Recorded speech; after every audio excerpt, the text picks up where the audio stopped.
On a daily basis, I struggle with my self-esteem, so much that it turned into an undesired daily routine. Giving makeup the power to make me feel more confident, power that should come from my heart, not some lousy product. I shouldn't have to do my makeup to make others believe or perceive me as beautiful.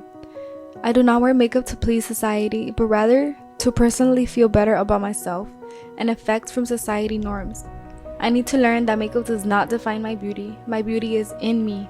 I am my own beauty. My actions, my thoughts, my feelings, my personality, my expressions is all what makes me beautiful.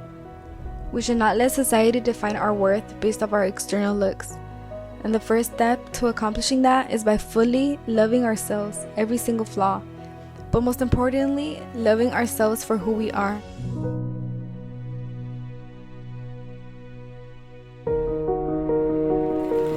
I don't remember the first time my being was reduced to the way I looked, though I am sure it began long before what I do remember.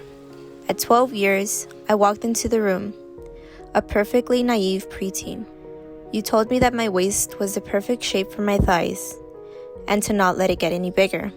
I walked out of the room for the first time ever, wondering what my body was supposed to look like. Now in a more reflective mindset, I realize it was never about me. It was about you, what you wanted from me, what you wanted me to be. Took me long enough. Still, I can't help look in the mirror in disgust.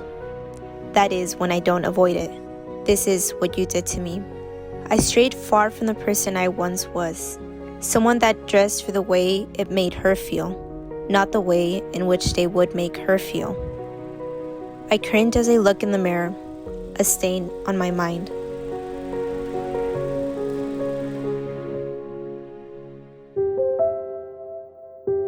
Before I knew how to add numbers, I learned it was shameful to be fat. It starts with my complicated relationship with food. Since I was a child, I believed in eating less to lose more weight. When I felt I wasn't losing enough weight, I restricted my diet to the point where I only ate small pieces of fruit and bread. Ironically, I was heavily dependent on food. When I heard people comment about my body, I ate. When I remembered feeling sexualized, I ate. When I felt abandoned or worthless, I ate. It was an endless cycle of binging and purging. Moments when I felt shame or despair, I binged. Then I would forcefully empty the contents of my stomach out of fear of gaining weight. I felt like I had no control over my weight and deserved to be ashamed of myself. Over time, I learned that this was not healthy. Though it took a couple months with relapses, I'm eating healthier than before with less binging. However, I am a long way from loving myself. I still have doubts about my appearance, and that's okay. In place of my doubts, my skills, talents, and character determine my self-worth too. Though I am far away from the goal of completely loving myself, I know I'll get there someday. And I think that my determination is beautiful. I grew up loving the ocean, the push and pull of the cool waves, the endless sky, the sun on my skin. As a kid, I didn't think too much about what I wore at the beach. I was mostly concerned with keeping warm in the bitterly chilly waters of the Pacific Ocean. But as I grew older, my friends started wearing bikinis. I quickly realized I didn't want some parts of my body to be seen by my peers, so I never even owned a bikini until the summer of 2019. It was the worst in middle school. My peers were valued and uplifted for having classically pretty faces and figures.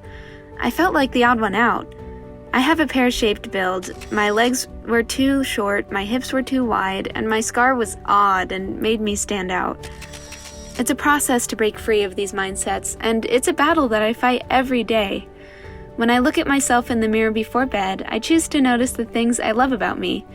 I've learned to stop obsessing over things I can't control and focus on growing healthily, both physically and mentally. Though some days are better than others, I can now say with confidence that I love myself in all my pear-shaped glory.